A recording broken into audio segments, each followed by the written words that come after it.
of residents can attend the meeting and and listen to the discussions and listen to the votes that are cast. And that was significant to open that up. It increased transparency, gave the residents an insight as to some of the logic and background behind why we vote a certain way on any given issue. I was directly involved in the transition process at the beginning of it, and it was just talked about in general terms several years ago. It got to be very precise, and with the help of various committees and work groups, we were able to formulate a list of priorities and negotiating points that are currently being used in negotiations with the developer. One of the important aspects of board activities is to maintain close communications with the developer on all build-out issues until we reach the point when there are no homes to sell. It is maintaining that close communication so that when we get to that point and the transfer occurs, we're on solid ground. In January of 2018, we had about half the board turnover. There were positions open, and 3 new members joined the board, and it was important to get them up to speed very quickly so that they could easily evaluate issues in front of the board and vote based upon their knowledge of the issues, and bringing them up to date. It took some effort to do that, to make sure they were thoroughly briefed on the issues that were outstanding. One of the major things that we did is, if you've been downstairs in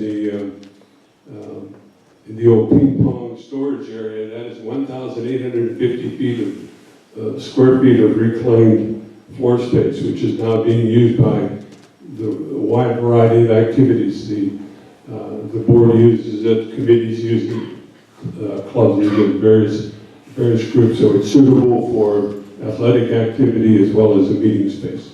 So I think we've served the community well by making that available to you. An important aspect, and probably one of the most important aspects of board activity, is to work within the budget constraints to maintain effective day-to-day operations.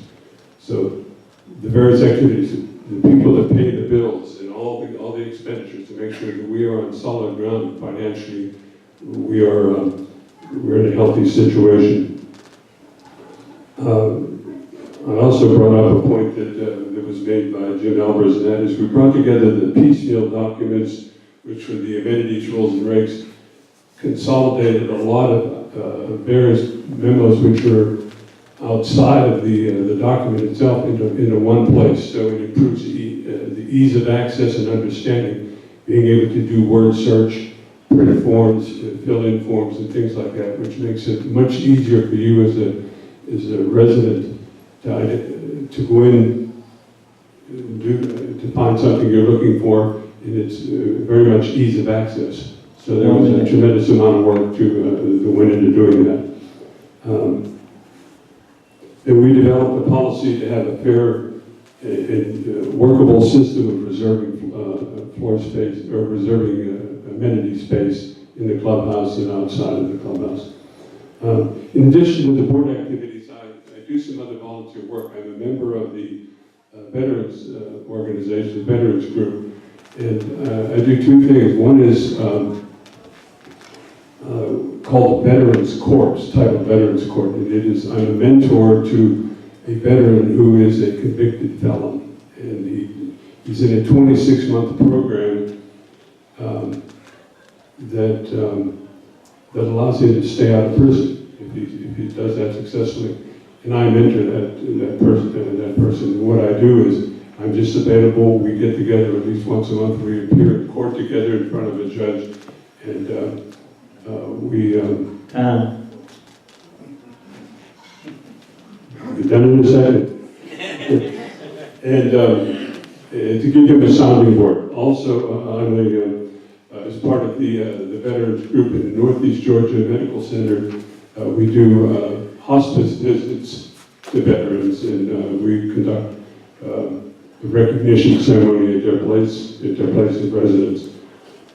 I wish to continue as a member of the board to help guide guide us through the transition process. I've retained a considerable amount of knowledge and experience over the years on the AC and the board. And there are three major areas: relief of the debt, maintaining solid reserves, and staying on sound financial footing from an operational standpoint. With that, I'd like to thank you for your attendance and for your attention, and I ask for your vote. Thank you very much.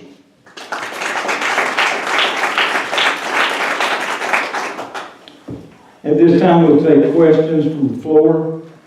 What I would like for you to do is stand up so that everyone can hear you, address the panel, not just one particular person, and the way that the sequence that they begin this is the way they will answer it or address it if they so desire to. So you were first, that was the first hand, so if you'll stand up and address them, I'd appreciate it.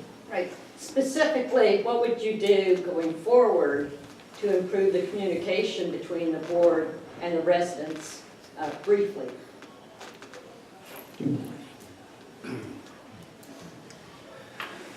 Well, I think this year we made a lot of strides towards that. We have 2 town hall meetings a year. We have monthly board meetings. We have quarterly committee meetings. We have quarterly club meetings. We meet with the new residents when they come in. We do quite a bit, and I know that there's always room for improvement, and I would welcome any suggestions, to improve that. And we also have done surveys.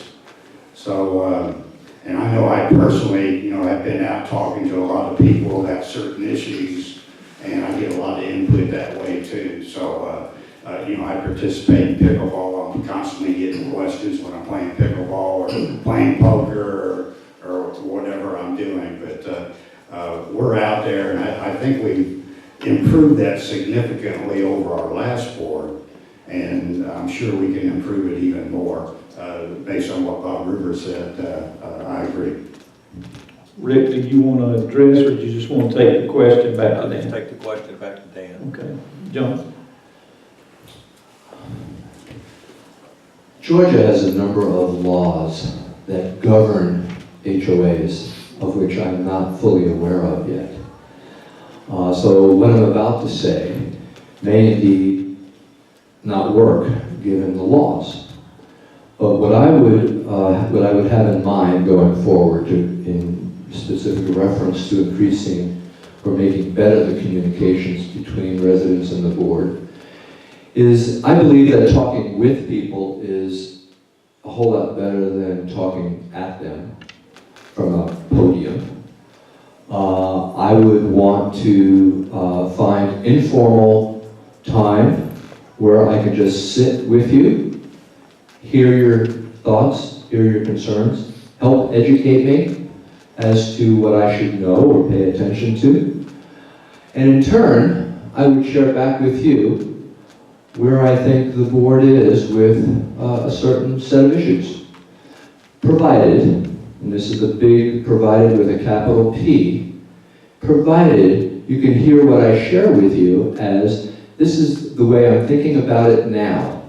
And when I learn more information, when I learn about it differently, I may be thinking about it differently. Hence, we should be constantly having conversations.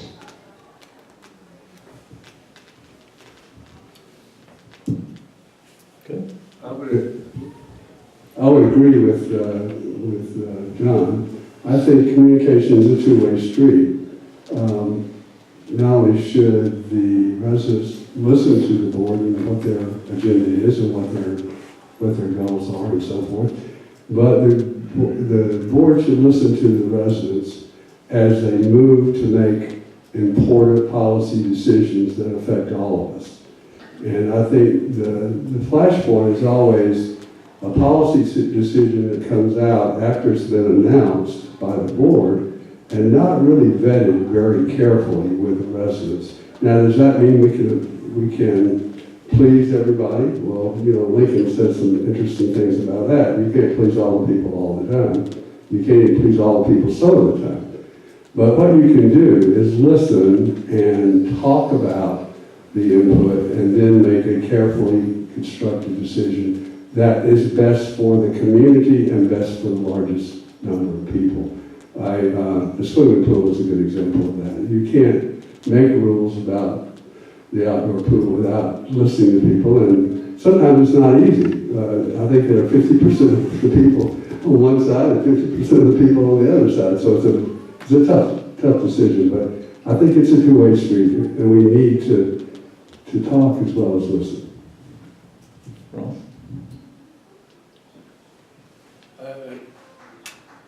You said, okay, is it working? Okay.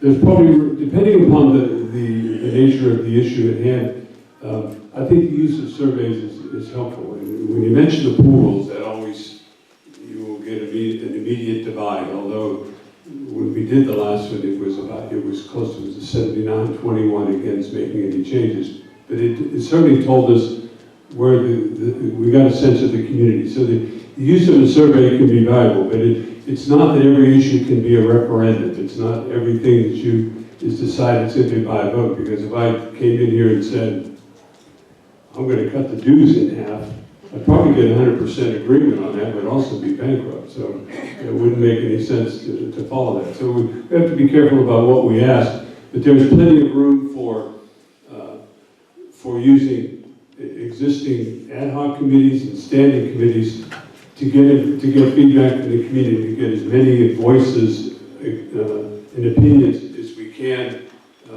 through these various means back to us. Survey, yes, sometimes, but I think the use of these various ad hoc committees we found to be very useful, and I think we should continue to do that as a method of gathering a broad opinion from the community.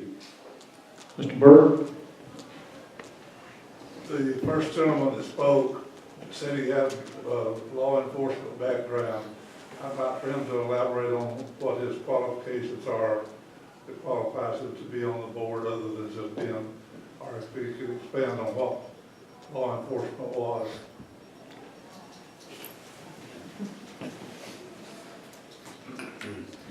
All right. I have over 31 years of federal law enforcement experience. I have been with several organizations, IRS, FBI, Department of Transportation, Department of Interior, Small Business Administration.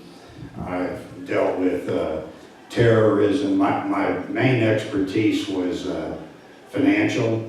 I had a degree in accounting, and I hate accounting, but my main purpose was I knew that was an inroad to getting into federal law enforcement.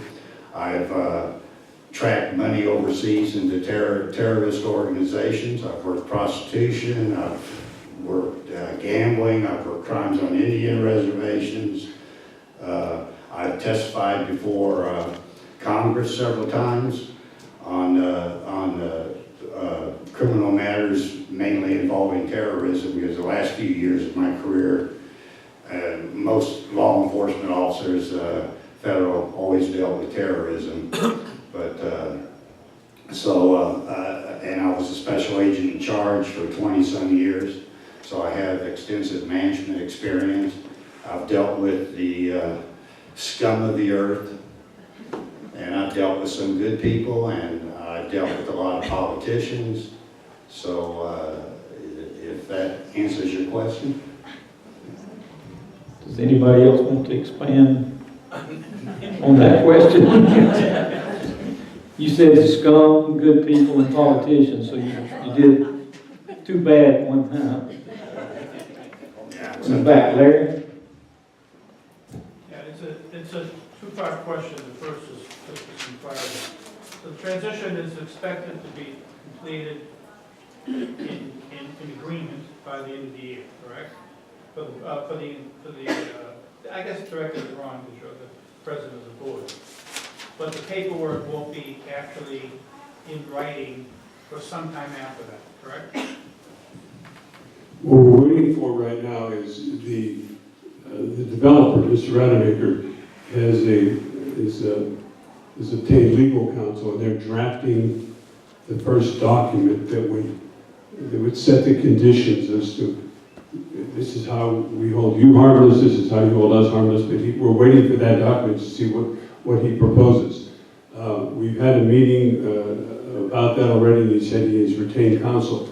From our side, we will take that document and present it to our counsel, George Nowak, for review. Hopefully, we're trying to get that done by the end of the year, the end of this month. So that would set the condition. Now, as I mentioned at the town hall meeting, the developer still has a veto right and retains rights up until that last house is conveyed, until there is no more property to be sold. So that would take some months. So there would be certain conditions that would be met early on, and he would set the conditions in his document, but I don't want to speculate as to what he will say in here. I have some idea, but we don't have the document yet. Okay.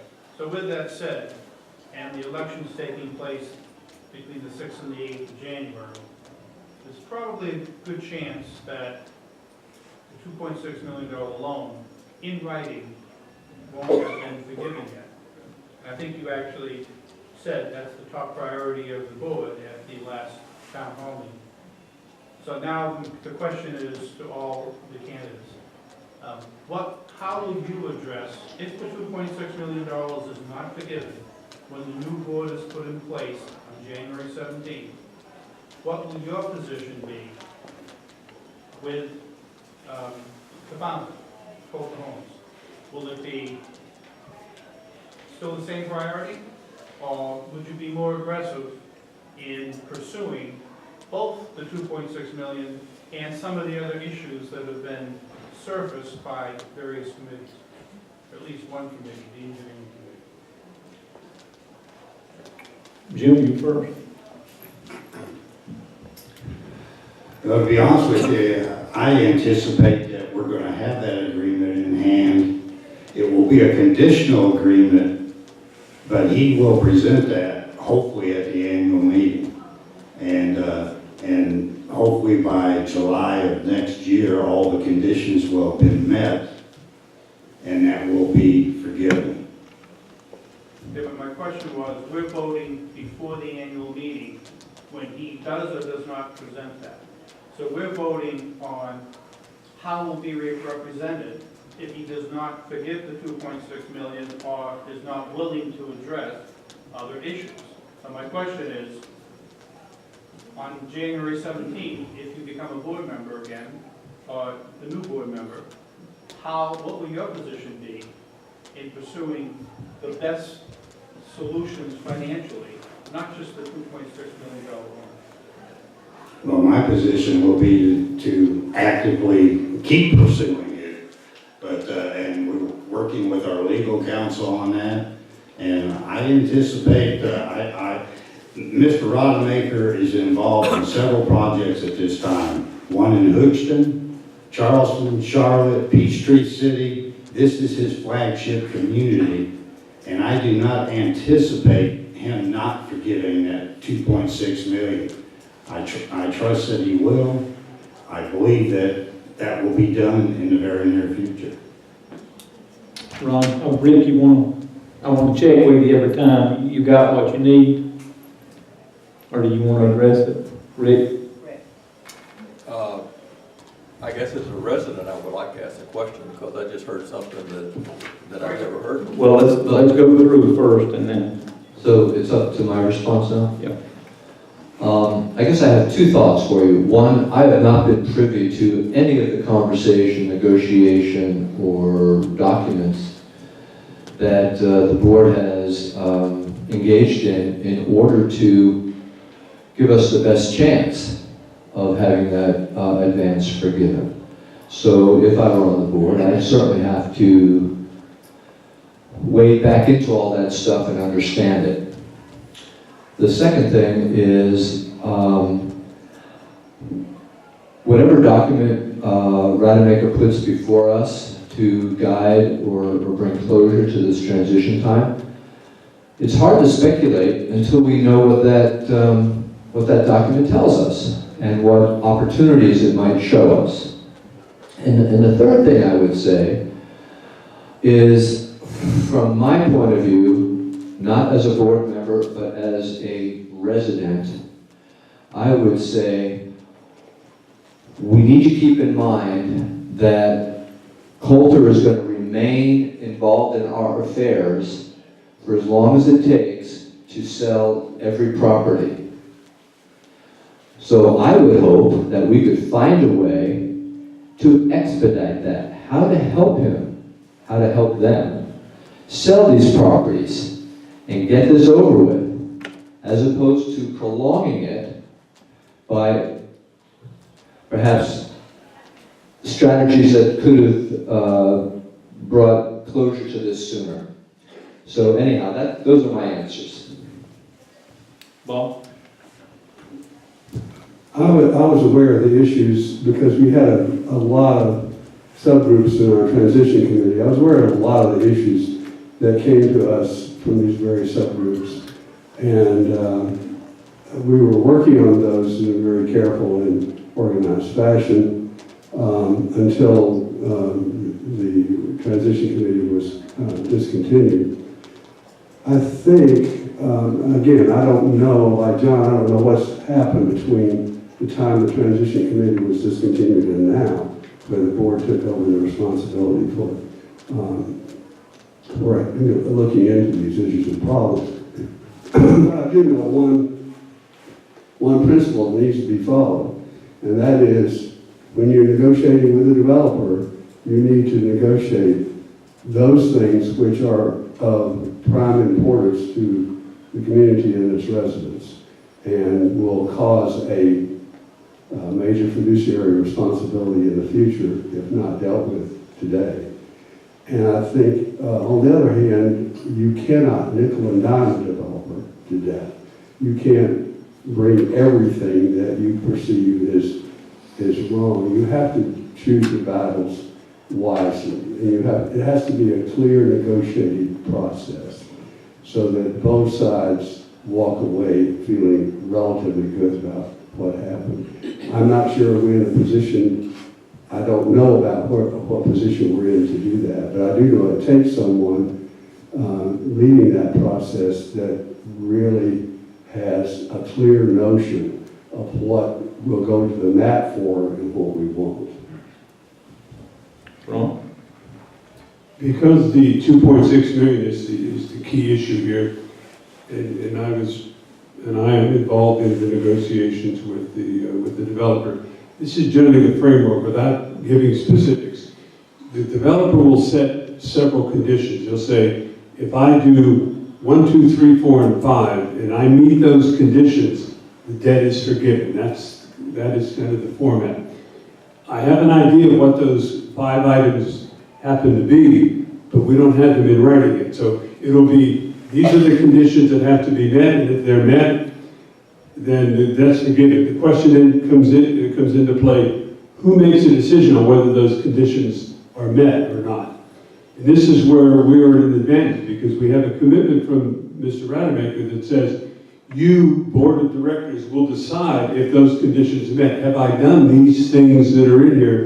And if you say, yes, I have, and we're both in agreement, the debt is forgiven. So we have control over that. He's made that concession that he's not the one that decides on whether those conditions are met. We, the board, he'll transfer that authority to us. So once he defines the items that need to be accomplished, and you can assume what they are, it is that an item would be that the roads are paved properly and that they are to construction standards. That might be a condition. Well, we would make a decision and say, yes, we find that acceptable, which puts us in an advantageous position. I hope that kind of clarifies how the approval process would work. It would lead up to the debt or the advance forgiveness. Rick, you have a question? Ron just answered it. That was my question. What are the conditions that? Use your microphone. Use the microphone. I'm sorry. It's on. It just. Yeah. Ron kind of answered my question. That was when I heard that other dialogue, said what kind of conditions would be placed upon us that could drag this process out before we could come to a final resolution of all the issues on the table.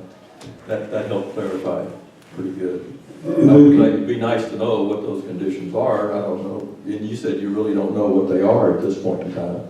I have a general idea of what they are, but until I see them in writing, I don't want to just say it would be this or that. But they are the things which would bring the builder to a conclusion as far as having met all of the construction requirements on his side. It's just, I'm done here, tell me that everything's okay, and then the debt's forgiven. That's surely how it'll work. Questions? Mr. Brandon? First, let me thank Ron and Jim for serving on the board. It's not an easy job, it's a thankless job. And to thank the others for considering taking on this task. My question basically probably more towards Ron and Jim. You've had the opportunity of being on the board and know how this place works. What would you do differently to improve or make changes? How would you do this differently? So anyone that just couldn't hear him, he's asking what would they do differently to improve the community as a whole? Right. That's an excellent question. Thought you might like it. Yeah. Well, we did change things, from the last board. We became, I believe, much more transparent, and I would still like to, become even more transparent than we are today, get more community involvement in some of our decisions. Although the way things work, we cannot always pulse the community on every decision. That isn't practical. You wouldn't need a board. You'd need a surveyor. But on major decisions, we do have to get input from the community. We're working on that, on some other issues that we've discussed this week. But transparency is the main thing I would do differently. I would have held more meetings initially than we had in the past, that type of thing. But we have been involved when we had the transition committee. We met with the transition committee on many occasions. I know I did, Ron did, and we listened, and we considered most of the stuff that the transition committee brought to us. And the only reason we had to suspend them for a time being was because Bob Rodemaker upped the schedule on us tremendously. So we had to move a little bit faster, but other than that, transparency is a big issue, and I don't think we'll ever satisfy everybody. No matter what you do, you're not going to satisfy everybody on being transparent, but we try. John, you want to address anything?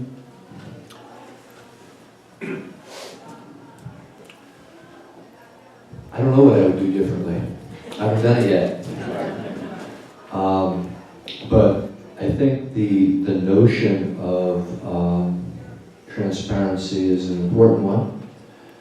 And if I could usurp the question and just say, that would certainly be part of the informal conversational relationship I would want to be having with residents going forward to, in fact, enhance the transparency of what's going on at board level. That's it. Well, I think if I can sort of address the transition committee issue, because I was very involved with that, my major concern going forward is that the board move forward with the negotiations from a position of strength, knowing what those issues, the depth of those issues.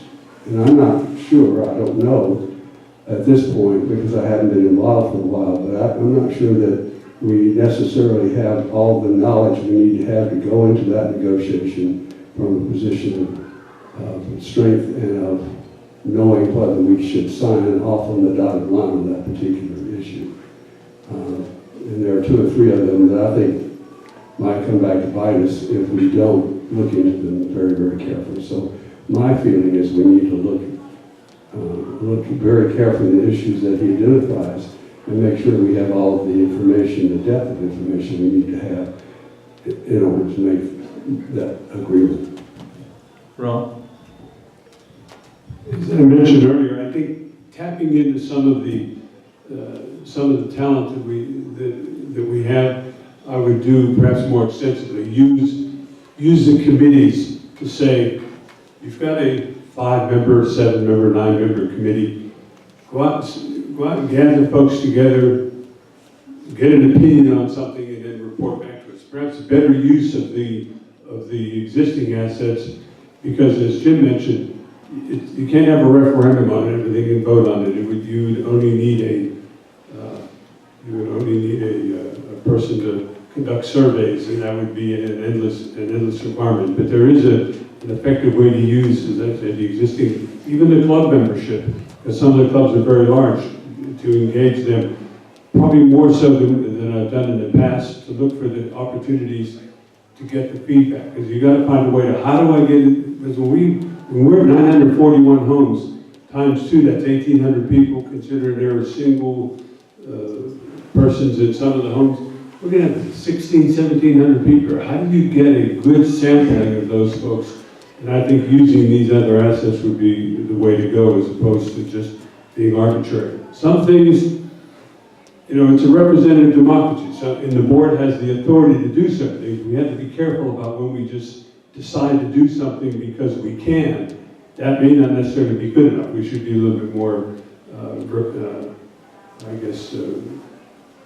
reflective about that and try to and look inward to say, are we prepared to do this, or should we be gathering information from the community? And I think use of the clubs and the committees to a greater extent than I've done in the past would help solve that problem. Question? Well, Larry, hold on, let me make sure nobody else has a question. I've seen this gentleman first. I did. My name's Don Johansson. I have a question for Ron and maybe Jim. And I don't even know if this is the right venue to talk specifics, but my question is on this transition and negotiation on whose responsibility is what. Are there any external factors, like with Gainesville Township or Hall County, that might be a question as to who needs to own up to making those factors correct, or have they all been solved already in the development process? Like, are there any, I guess an example would be, are there any covenants or reserves that are still outstanding that need to be settled? Anything, the developer has to assure us that certain things have been accomplished where the city inspectors get involved. For example, retention and detention pond issues are one that come up, and we're in contact with them right now. What are we required to do and when, and what are